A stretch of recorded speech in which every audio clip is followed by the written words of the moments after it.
So Nick right now joining me, host First Things First, brought to you by Mercedes-Benz, the best or nothing. You know, I said to start the show today, LeBron's had a bunch of bad breaks in his career. This year, I do feel like in the last 8-9 months, I do feel he has had a series of breaks. KD leaves the Warriors, Clippers get knocked out, AD's finally healthy, Miami's young, kind of a good matchup for the Lakers. Is it fair to say things have finally kind of worked out in a 9-month period for LeBron? Yeah, I totally disagree with you. So here's the thing. So the Lakers were the only team of the contenders to have a player opt out of the bubble that was a rotation player. That was Avery Bradley. That's the first thing. Second thing is they earned the 1 seed and it was useless. They got no home games because they're all neutral site. But you made a point a lot of people have made. They were very lucky to avoid the Clippers. They were very lucky to avoid the Bucks. I would buy that if the Clippers or Bucks had been derailed by injury, but they weren't. They were beat by better teams. Those exact teams, the Lakers then dispatched in 5 games. The Nuggets, and they're about to the Heat. Folks want to hold on to this idea that the Clippers would have been really good. They never were. So I think it is certainly true that for the first time in nearly a decade, LeBron is in the finals, not up against a super team. That is a good break. With the Spurs, they had 4 Hall of Famers. The Warriors had 4 and then 5 Hall of Famers. And that's who he played year after year. Hell, the Thunder had KD, Russ, and Harden. So that part I would agree is a bit of a break. But the rest of it, I think this has actually been a harder path than it would have been under regular circumstances. So I say LeBron's the MVP, and the analogy I used is in an election year, LeBron's California. Democrats aren't even discussing Florida if you don't get the 55 electoral votes from California. That's why nobody talks about it. You can call it today for Biden. Whereas AD, we talk about it a lot. It's a swing state, but it's not as dependable. He had a 15-point game in these finals. I mean, let's be honest. He's healthy. I mean, Florida and AD, we're never quite sure what we get. So to me, LeBron is absolutely the MVP of this finals. I would imagine we agree on that. Yeah, and by the way, if you think, even though LeBron should win it, if you think AD's gonna win it, you could make a lot of money. I mean, AD is, I think, plus 600 at Fox Bet. So you can make a lot of money betting him to win Finals MVP, but there's a reason he's plus 600. Because it would be insane, barring a massive Game 5, to give this award to anyone but LeBron. We are numb to what LeBron does. We feel like he's having a down finals. He is averaging 28, 11, and 9 on 54%. And while AD has been brilliant defensively, in these finals, LeBron is averaging more points, more rebounds, more assists. There isn't an argument for anyone to win this finals MVP other than LeBron. Yes, he had a bad Game 3 with the 8 turnovers, but his bad Game 3 was 25, 10, and 8. AD's bad Game 3 was 15 points, 5 rebounds, with 5 turnovers himself. So listen, if Game 5, if AD goes for 45 and LeBron has a bad game, AD could steal it. But right now, it is much like, to use your analogy, California is not going to be close in the election. Right now, it's not close. Right now, LeBron is clearly the Finals MVP, and I think you really have to stretch logic to argue for anybody else. You know, I've always laughed at who's clutch and who's not. LeBron didn't shoot particularly well for a while. He had a little stretch in the fourth where he was a little off. But, I mean, this is he's never been, I think, a brilliant three-point shooter. He has worked his tail off to become a pretty good clutch shooter. But what do you make of the argument for those who say, because last night LeBron game-tied 83. He scores or assists on every Laker basket at that point forward. What do you make of the arguments that LeBron, the late Kobe was more clutch, Michael is more clutch, KD is more clutch, but, LeBron's talented but not real clutch? Well, there's a word for those arguments. Idiotic is the word. Listen, Things can be measured. We know what guys' field goal percentage is in clutch situations. We can narrow it down to final 5 minutes, final 3 minutes, final 1 minute, or if you even want the buzzer beaters. And LeBron, amongst every player ever, has the best numbers ever. The late, great Kobe Bryant took a lot of these shots and had the guts for it, but he shot a terrible percentage.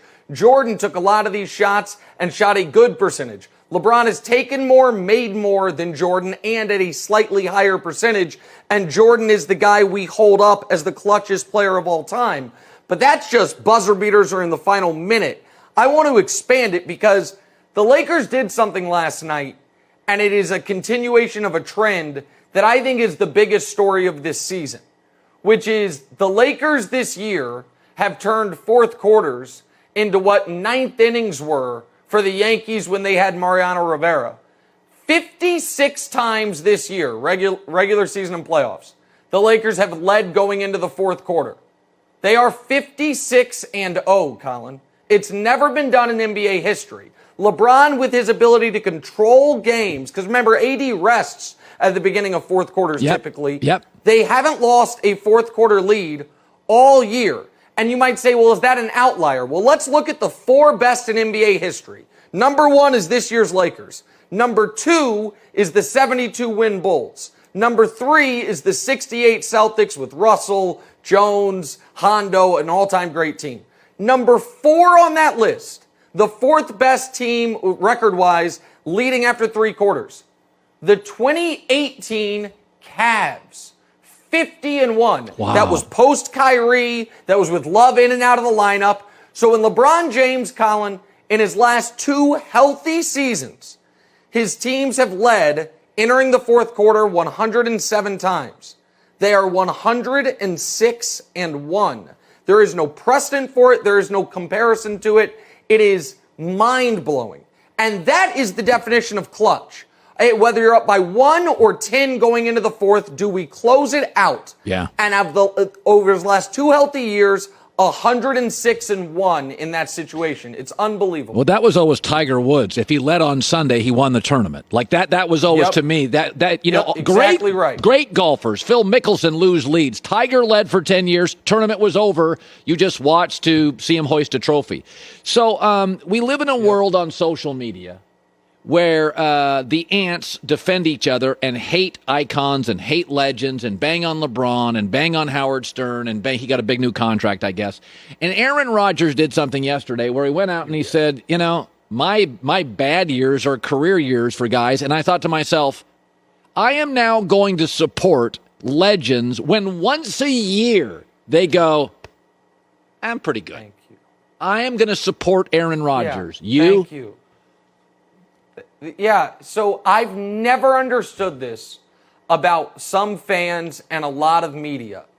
They prefer false humility to honest arrogance. We know these guys know they're awesome. We know that behind closed doors, or when they look themselves in the mirror, or when they're with friends and family, they're like, my God, I'm great. Of course you are. But we want them to pretend they don't feel that way. I want to know who guys are. And guess what Aaron Rodgers should feel like? I am bleeping awesome. I'm Aaron bleeping Rodgers. So I appreciate that in a moment of honesty, he revealed that to us. I've never gotten when folks want athletes to lie to us to make other people, to make us feel better, that we're not as excellent as what we do as they are at what they do. It's never made sense to me. I do think Rodgers, while he had some tough moments over the last few years, he was a victim of his own success. Much like, to bring it back to LeBron, we think LeBron's having a down finals because he's averaging 28, 11, and 9. That's only in comparison to the 35-point triple-double he averaged a few years ago. Rodgers had a 4-year stretch where he had a passer rating combined over 4 years of 112.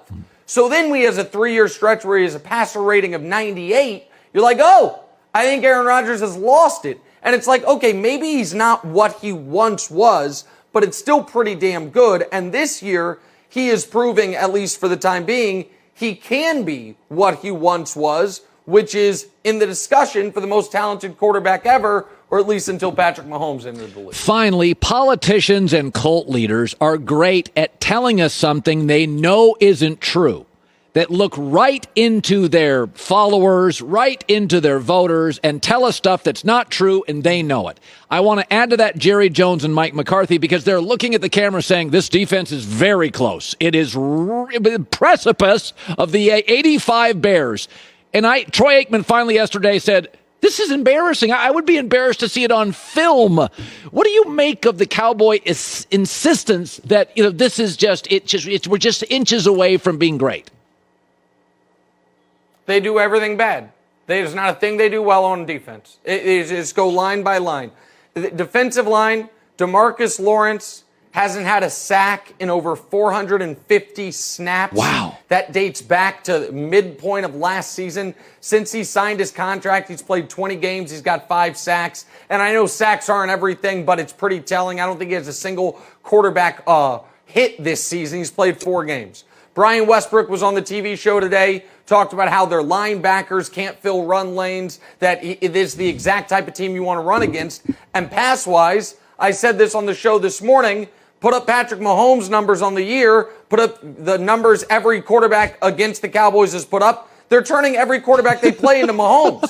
You're going to have a bad record if you got to play Mahomes every week, and if you're turning a guy into Mahomes every week. That's what they've done. So Brandon Marshall on the show has talked about that Mike Nolan, the D coordinator there, he's known for a very complex scheme. And I understand that. But the idea behind complexity on defense is, yeah, listen, we might occasionally give up the big play, but we're going to get it back by making the big play. They're getting all of the risk with none of the reward. Yeah. They've given up more big plays than any defense in football, but they've only forced 2 turnovers. Right. They're not getting to the quarterback. They're not forcing turnovers. They're bad at everything.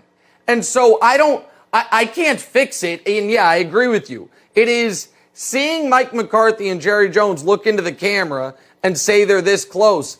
It is as ridiculous of a statement I've heard in 2020 since I heard one of my favorite talk show hosts look into the camera and say the Clippers were better than the Lakers.